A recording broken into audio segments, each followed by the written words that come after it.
정치적인 이야기 딱 한 가지만 하죠. 만약 윤상현 의원의 저는 이 이야기가 상당히 좀 의미가 있다고 보는데, 물론 이제 자기 포지션이 중립이다라는 입장에서 이야기를 한 거지만, 한동훈, 원희룡 둘 중 누가 돼도 당 분열이 불가피하다. 근데 원희룡이 됐었을 때 당 분열을 이야기하는 언론이나 뭐 정치인은 별로 없었단 말이에요. 네. 근데 원희룡이 돼도 친윤으로만 끌고 가기가 힘들다는 이야기잖아요. 이거는 지금. 그래서 한동훈이 되면 당연히 친윤이 반발할 것이고, 원희룡이 돼도 당 분열이 불가피하다. 여기에는 상당히 함의가 있는 것 같아요. 왜냐하면 우리가 총선 전에 생각을 해보시면 이 국민의힘의 분열, 그 다음에 정계 개편, 그리고 개헌, 이런 이야기가 굉장히 많이 돌았었거든요. 그리고 윤석열의 무슨 탈당, 뭐 어쩌고저쩌고.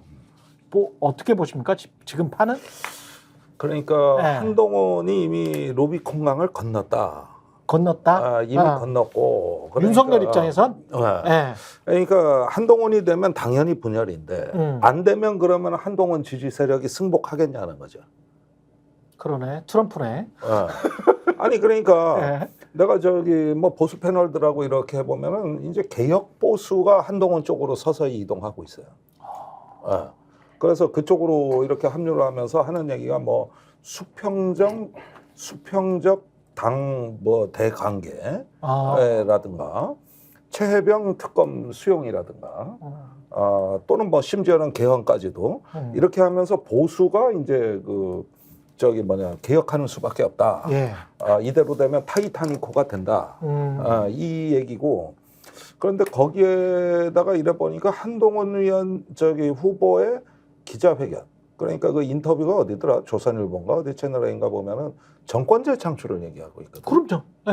정권제 창출 이야기하고 있어요. 그러니까 이대로는 다 지는 판인데 정권제 창출은 해야 될 거 아니냐. 그렇죠. 그건 내가 아니라도 좋다. 그러면은 이게 제가 보기에는 이번에 이 총선 참패에 대해서 좀 아파하는 뭐 수도권이라든가 그렇죠. 당 원외위원장이라든가 근데 호소력이 있는 거야 이게요. 그런데 또 이제 찐윤으로 이게 권력이 계속 연장이 된다 이렇게 하면은 3년은 너무 길다. 뭐 이런 식인 것 같다란 말이에요, 정서가. 그렇지. 그러다 보면은 이제 어차피 둘 중에 하나는 이제 이게 제로섬 게임이고 분열의 길로 가는 거 아니냐. 뭐 이런 진단을 할 법도 해요. 그런데 이제 윤상현 의원이 이걸 말했다는 게 중요한 거예요. 그렇죠. 네, 저 사람이 말을 했다는 게. 사실 저 사람은 윤상현 의원은 이도저도 아니에요, 저 사람은. 원래 그렇게 살았잖아요. 네, 평생인데 뭐. 이도저도 아니에요. 그런데 이도저도 아니다 보면 중간에서 이렇게 녹는 존재란 말이에요. 어떨 땐 이도 되고 싶고 어떨 땐 저도 되고 싶은 거. 그래서 그런 정도 말 아니냐. 근데 보는 눈은 있는 것 같아. 근데 제로섬 게임이라면은 절대 윈윈은 아니네. 두 세력 간에. 그러면 윈윈이 아니고 제로섬 게임이라면 한쪽이 한쪽을 이겨야 되는 거네. 네. 그렇게 봐야죠. 이제 이거는 시너지가 날 수 있는 관계는 아닌 것 같아요. 자기 분열이 시작이 됐다고 봐야 되겠죠. 밖에서 볼 때는 사실 근데 그렇게 뭐 다른 사람들인가 싶은 생각은 드는데 그 내부 구조로 들어가면 지금 내용을 갖고 싸우는 게 아니라 관계를 갖고 싸우는 거 아닙니까 결국은. 그렇지. 윤석열 대통령과의 관계와 뭐 이런 거 갖고 싸우는데 근데 이 대통령과의 관계가 가면 갈수록 유지가 어려워요. 그러니까 다시 말하면은 아무리 친윤이고 뭐 윤핵관이고 뭐 이 얘기를 하지만은 방어가 어렵습니다. 제가 원희룡 전 장관이면 사실은 이번 전당대회도 나오라고 해서 나와가지고 이렇게 하지만은 은근슬쩍 이번에 차라리 친윤 딱지를 떼고 가자 이 생각을 할 거예요. 저 같으면은. 그러니까 좀 원론적으로 당이 하나가 돼야 되고 한동훈은 분열시키지 마십시오 뭐 이런 얘기를 하지만 그러면서도 나중에 내가 그렇게까지 친윤은 아니었습니다. 요 알리바이를 이번에 만들려고 했을 것 같아요. 저 같으면은. 왜냐하면 원희룡도 어쨌든 대권을 보고 가야 되는데 그렇죠. 이번에 친윤 주자 나는 정말 찐윤이고 정말 어쩔 수 없는 뭐 윤석열의 부하입니다. 요 이미지를 가지고 심지어 하고 있어요. 그렇게. 그렇죠. 심지어 한동훈한테 져봐요. 친윤 타이틀 걸고 전당대회 나가가지고 한동훈한테 진 사람.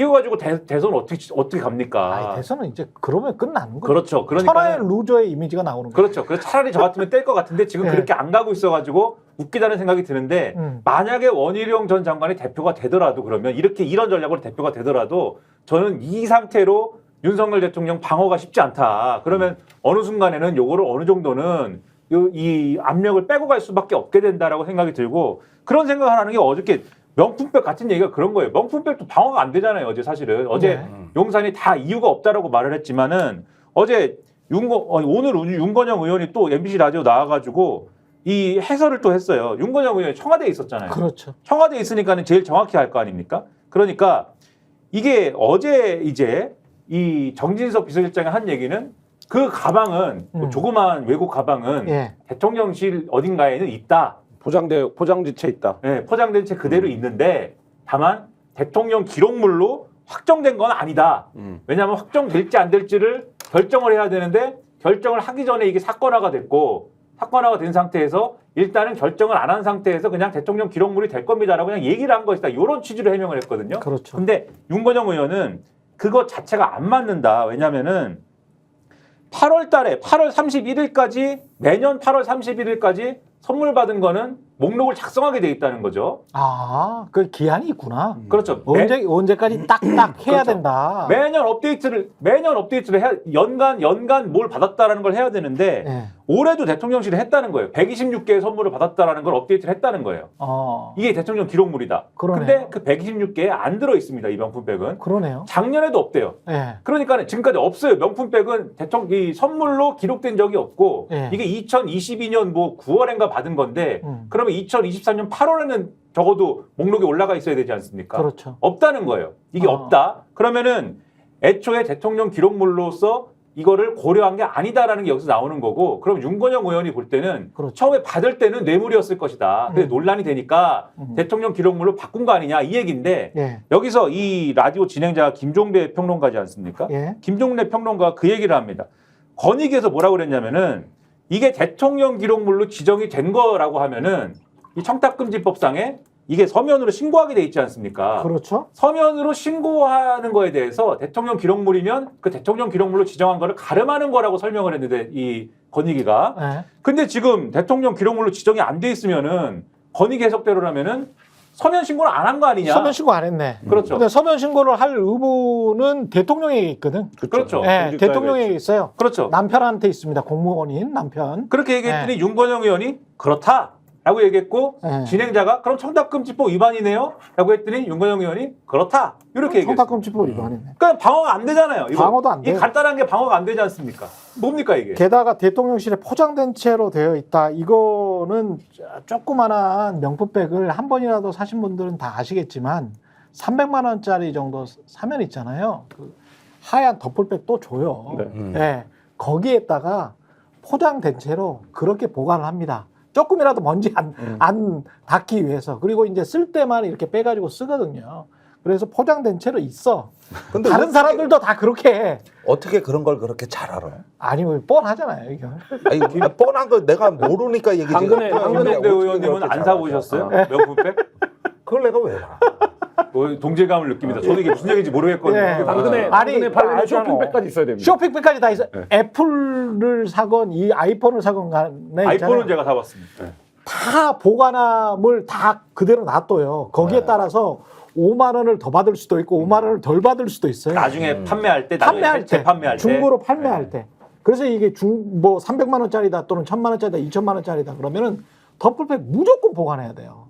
덮을백 무조건 보관해야 나중에 중고로 팔 때 그게 10만 원, 20만 원 가격 차가 나거든요. 예.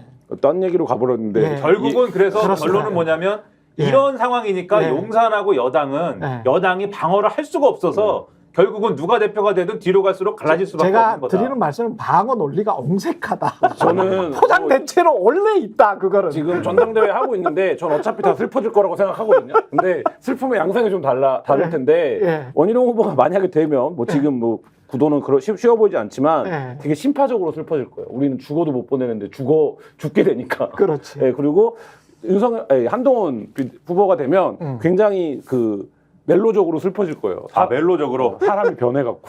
사람이 변했다. 예. 그럴 수 근데 있습니다. 결론은 누가 되더라도 네.